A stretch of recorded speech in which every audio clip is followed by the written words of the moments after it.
ఒక మాట చెప్తాను విను మైకేల్. అమ్మ చెప్పేది బాగా గుర్తుపెట్టుకో. దీనికి కారణమైన వాళ్ల ముందు ఆకాశమంత ఎత్తులో నిలబడి అప్పుడు చెప్పు, నువ్వు నా కొడుకువని, జెన్నిఫర్ కొడుకువని. ఇంతవరకు మైకేల్ చేసిందంతా గురునాథ్కి దగ్గర అవడం కోసమే.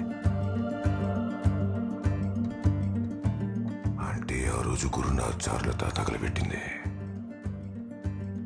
మీ అమ్మన.